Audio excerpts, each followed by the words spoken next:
Competition की तैयारी कर रहे सभी मित्रों का 500 यात्रा चैनल में स्वागत।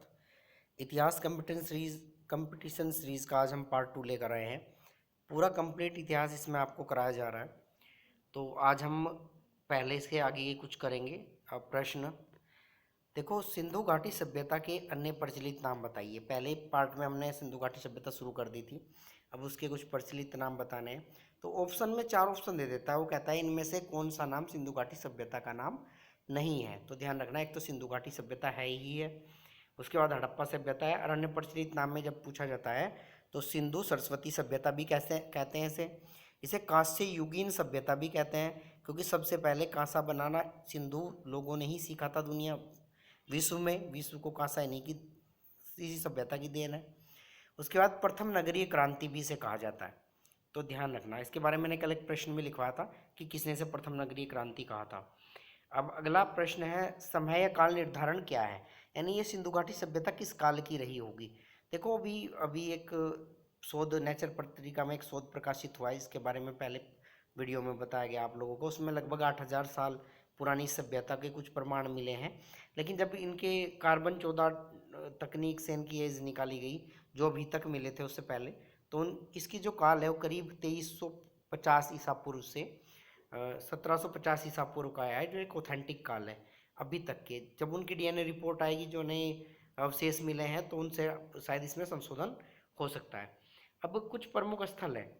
प्रमुख स्थलों को मैंने इस तरीके से बांट दिया है कि जिनके बारे में पूछा जाता है कि ये इनके उत्खननकर्ता कौन था और किस वर्ष इसकी खोज हुई, उनका मैंने ईयर दिया है और उत्खननकर्ता का नाम दिया है।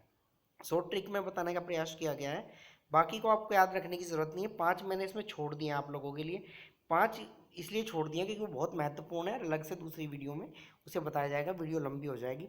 और बहुत आसानी से बाकी मैंने सारे दे दिए हैं इसमें। तो सबसे आसान तरीका यह है कि आप याद कर लें इन ट्रिक को और आसानी से बता दें। पहला है HDR 1921, यानी सबसे पहले खोज हुई एच से हड़प्पा की, डी से किसने की, दयाराम साहनी, और किस नदी के किनारे स्थित है, रावी नदी के किनारे। तो ये पहला हो गया, बहुत इंपॉर्टेंट है हड़प्पा। तो आपको सिर्फ 2-4 बार दोहराना है HDR 1921, तो आपके याद हो जाएगा कि हड़प्पा का नाम क्या है। उसके बाद दूसरा है MRS 1922। एम से मोहनजोदड़ो है, क्रम से याद करना। MRS 1922 याद कर लेना। मोहनजोदड़ो की खोज राखलदास बनर्जी ने की थी, और किस नदी के किनारे स्थित है, सिंधु नदी के किनारे स्थित है, और 1922 में इसकी खोज की गई थी हड़प्पा के 1 साल बाद। ये पहले आपको बता दिया गया था। देखो, तीसरा है, ये दोनों पाकिस्तान में हैं, तो इसके बारे में ज़्यादा याद रखने की और ज़रूरत नहीं है, कहाँ है कैसे है। अब प्रश्न इसके बारे में ज़्यादा नहीं पूछे जा रहे हैं। सबसे महत्वपूर्ण आ जाते हैं भारत के ये 2 स्थल, जिनके बारे में काफ़ी आजकल चर्चा में है। इसके अलावा एक धोलावीरा है, वो दूसरी वीडियो में कराया जाएगा। आपको याद रखना है RYS 1950। देखो, ये पहला स्थल था रोपड़, जिसकी आज़ादी के बाद बड़े स्थल की खोज हुई थी। तो आर से रोपड़, वाई से उत्खननकर्ता यज्ञदत्त शर्मा, और किस नदी के किनारे हैं, सतलज के। और सतलज नदी भारत के किस राज्य से बहती है, आपको पहले ही पता है, पंजाब से। तो पंजाब में है रोपड़, ध्यान रखना, रोपड़, यज्ञदत्त शर्मा, सतलज नदी 1950, RYS 1950 याद रखना। अगला है LSB 1955। देखो, इसके 5 साल बाद खोज हुई आज़ादी के बाद ही, लोथल की, जो गुजरात में स्थित है। बहुत महत्वपूर्ण स्थल है, बहुत इंपॉर्टेंट चीज़ें यहाँ से मिली हैं।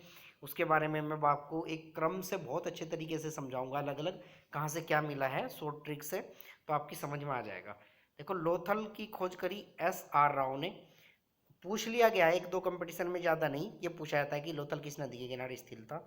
तो बी से भोगवा, LSB 1955 में खोज हुई थी इसकी, और भोगवा नदी के किनारे स्थित था। इसके अलावा कुछ साइट्स हैं, या तो इनके स्टेट पूछ लिए जाते हैं, या किस नदी के किनारे स्थित है ये पूछ लिया जाता है। इसके अलावा धोलावीरा बचेगा, और आपके चारों उत्तर, दक्षिण, पूर्वी और पश्चिमी 4 मैंने छोड़ दिए हैं, उसके बाद आगे करके चलेंगे। तो ये चलते हैं। चनुदड़ो सिंधु नदी के किनारे पाकिस्तान में। ध्यान रखना, सिंधु नदी के किनारे जितने भी स्थल मिले हैं, उनमें से 90% पाकिस्तान में है। तो आराम से अगर नदी पता है तो पता लग जाएगा कहाँ है। कालीबंगा, घग्गर राजस्थान में है, बहुत महत्वपूर्ण स्थल है, काफ़ी बड़ा स्थल है। यूट्यूब पे सर्च करना, आपको पता लग जाएगा इसकी विशालता। कोट दीजी सिंधु नदी के किनारे स्थित है, फिर वही सिंधु आ गया तो पाकिस्तान में है। रंगपुर भादर नदी के किनारे स्थित है, अहमदाबाद में है। अहमदाबाद डिस्ट्रिक्ट यानी मतलब गुजरात। बनावली सरस्वती नदी के किनारे है, हरियाणा के फतेहाबाद जिले में है। और राखी गढ़ी, राखी गढ़ी की खोज सबसे लेटेस्ट हुई है।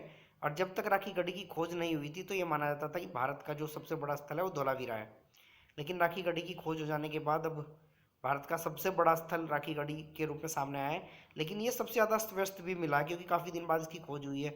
1997 से 1999 के बीच इसकी खोज की गई और अमरेंद्र नाथ ने इसकी खोज की है। और ये घग्गर नदी के किनारे है, तो इस चीज़ का ध्यान रखना। 5 स्थल मैंने छोड़े हैं, एक बार मैं दोहरा देता हूँ, हो सके तो नोट कर लेना। मांडा, दाइमाबाद, आलमगीरपुर, सुतका गेंडोर, और एक छोड़ रखा है मैंने आपका धोलावीरा गुजरात का, जिसके बारे में एक अलग से चर्चा करनी है। और कहाँ से क्या क्या चीज़ें प्राप्त हुई ये पूछा जाता है, इसके बारे में एक अलग वीडियो अभी मैं एक बना के डाल देता हूँ पार्ट 3 में।